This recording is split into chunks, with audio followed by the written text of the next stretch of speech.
بسم اللہ الرحمن الرحیم۔ صحابی رسول حضرت سیدنا ابو ہریرہ رضی اللہ تعالی عنہ روایت کرتے ہیں، جس کا مفہوم یہ ہے کہ نبی کریم صلی اللہ علیہ وسلم نے فرمایا، ایک بار جہنم نے اللہ تبارک و تعالیٰ کی بارگاہ میں عرض کی، اے میرے مولا، میرے اندر مختلف قسم کا عذاب نہایت سخت درجے کا ہے۔ تو اللہ تبارک و تعالیٰ نے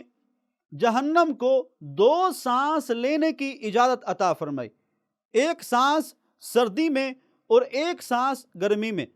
چنانچہ یہ وہی تیز ترین گرمی ہے اور سخت ترین سردی ہے جو تم پاتے ہو۔ ذہن میں سوال آ سکتا ہے کہ اگر سخت سردی جہنم کی سانس کا اثر ہے تو پھر کسی جگہ سردی اور کسی جگہ گرمی کیوں ہوتی ہے؟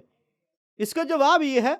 کہ جس طرح سورج کی تیز تپش کے دنوں میں بھی بعض مقامات ٹھنڈے ہوتے ہیں اور سخت ترین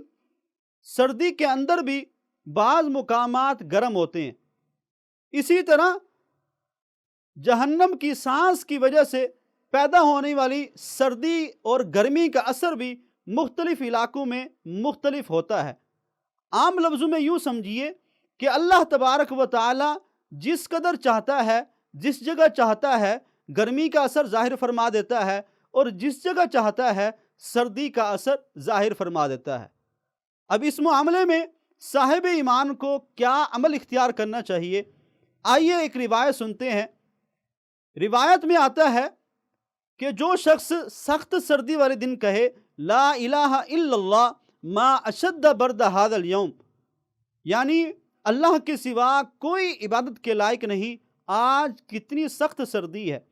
اور اس کے بعد یہ دعائیہ کلمات کہے اللہ کی بارگاہ میں، اللہم اجرنی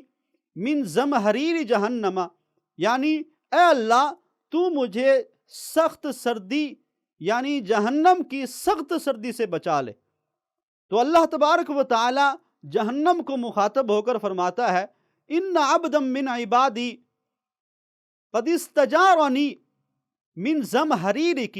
اے جہنم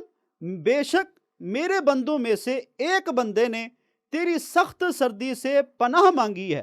وَإِنِّي أُشْهِدُكِ قَدْ أَجَرْتُهُ، اور اللہ فرماتے ہیں بے شک اے جہنم میں تجھے گواہ بناتا ہوں کہ پناہ مانگنے والے میں نے اپنے بندے کو تیری سخت سردی سے پناہ عطا فرما دی ہے۔